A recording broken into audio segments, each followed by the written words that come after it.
ശബരിമല സ്വർണ്ണക്കൊള്ളയിലെ മുഖ്യപ്രതി ഉണ്ണികൃഷ്ണൻ പോറ്റി ജയിലിന് പുറത്തേക്ക്. കട്ടിളപ്പാളി കേസിലും ഉണ്ണികൃഷ്ണൻ പോറ്റിക്ക് കൊല്ലം വിജിലൻസ് കോടതി ജാമ്യം നൽകി. 10 കർശന ഉപാധികളോടെയാണ് കോടതി ജാമ്യം അനുവദിച്ചത്. സ്വർണ്ണക്കൊള്ളക്കേസിൽ ജാമ്യത്തിലിറങ്ങുന്ന 4ാമത്തെ പ്രതിയാണ് ഉണ്ണികൃഷ്ണൻ പോറ്റി. അതേസമയം ജാമ്യത്തിലിറങ്ങുന്ന ഉണ്ണികൃഷ്ണൻ പോറ്റിക്ക് പിന്നാലെ ഇ.ഡി. ഉടൻ ചോദ്യം ചെയ്യലിന് ഹാജരാകാൻ ആവശ്യപ്പെട്ട് ഇ.ഡി. സമൻസ് നൽകും. വിവരങ്ങളുമായി ഇപ്പോൾ സൂര്യഗായത്രിയും വിഷ്ണു സുരേഷും ചേരുന്നുണ്ട്. ആദ്യം സൂര്യഗായത്രിയിലേക്കാണ്. സൂര്യഗായത്രി, അങ്ങനെ പുറത്തേക്ക് വരികയാണ് ഉണ്ണികൃഷ്ണൻ പോറ്റിയും. എപ്പോൾ ജയിൽ മോചിതനാകും, എന്തൊക്കെയാണ് വിവരങ്ങൾ? സൂര്യഗായത്രി. അധികം വൈകാതെ തന്നെ തിരുവനന്തപുരം ജയിലിൽ നിന്ന് ഉണ്ണികൃഷ്ണൻ പോറ്റി പുറത്തേക്ക് ഇറങ്ങും. 2ാമത്തെ കേസിലും കൊല്ലം വിജിലൻസ് കോടതി സ്വാഭാവിക ജാമ്യം അനുവദിച്ചതോടുകൂടിയാണ് ഉണ്ണികൃഷ്ണൻ പോറ്റിക്ക് പുറത്തേക്ക് ഇറങ്ങാനുള്ള സാഹചര്യം ഒരുങ്ങിയിരിക്കുന്നത്. ജനുവരി 21-നാണ് ആദ്യ കേസിൽ സ്വാഭാവിക ജാമ്യം ഉണ്ണികൃഷ്ണൻ പോറ്റിക്ക് ലഭിച്ചിട്ടുണ്ടായിരുന്നത്. പിന്നാലെ ഇന്നിപ്പോൾ കട്ടിളപ്പാളി കേസിലും സ്വാഭാവിക ജാമ്യം ഉണ്ണികൃഷ്ണൻ പോറ്റിക്ക് ലഭിക്കുന്ന സാഹചര്യമുണ്ടായി. എന്തായാലും ഇതിൽ ഏറ്റവും പ്രധാനപ്പെട്ടത് SIT കുറ്റപത്രം സമർപ്പിക്കാൻ വൈകുന്നത് കൊണ്ട് തന്നെയാണ് ഇത്തരത്തിൽ പ്രതികൾക്കുൾപ്പെടെ സ്വാഭാവിക ജാമ്യം ലഭിക്കുന്ന സാഹചര്യം ഒരുങ്ങുന്നത് എന്നുള്ളതാണ്. ഉണ്ണികൃഷ്ണൻ പോറ്റിയുടെ സ്വാഭാവിക ജാമ്യവുമായി ബന്ധപ്പെട്ട് കർശനമായിട്ടുള്ള ഉപാധികൾ കൂടി കോടതി വെച്ചിട്ടുണ്ട്.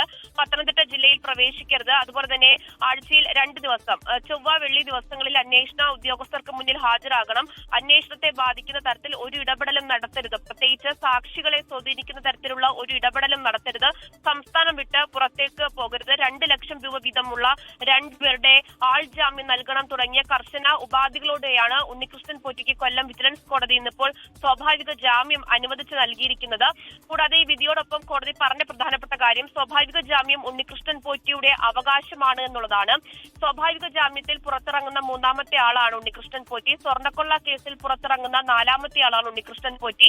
മുരാരി ബാബുവാണ് ആദ്യം പുറത്തിറങ്ങിയിട്ടുണ്ടായിരുന്നത്, മുൻ അഡ്മിനിസ്ട്രേറ്റിംഗ് ഓഫീസർ. അതിനുശേഷം അഡ്മിനിസ്ട്രേറ്റിംഗ് മുൻ ഓഫീസർ തന്നെയായിട്ടുള്ള ശ്രീകുമാർ പുറത്തിറങ്ങുന്നു. അത് 43 ദിവസത്തെ റിമാൻഡിന് ശേഷം തെളിവുകളുടെ അഭാവത്തിലാണ് ശ്രീകുമാർ പുറത്തിറങ്ങിയിട്ടുണ്ടായിരുന്നത്. സ്വാഭാവിക ജാമ്യത്തിലാണ് സുധീഷ് കുമാർ, മുൻ എക്സിക്യൂട്ടീവ് ഓഫീസറും പുറത്തിറങ്ങിയിട്ടുണ്ടായിരുന്നത്.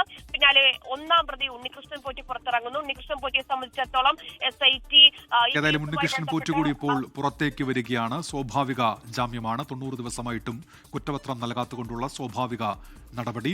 ലോകത്തെവിടെയായാലും ഏത് സമയത്തും 24 വാർത്തകളും ഓഗ്മെന്റഡ് റിയാലിറ്റി പാക്കേജുകളും എക്സ്പ്ലെയിനറുകളും വിശദമായി കാണാൻ ഞങ്ങളുടെ YouTube ചാനൽ നിങ്ങൾക്ക് സബ്സ്ക്രൈബ് ചെയ്യാം.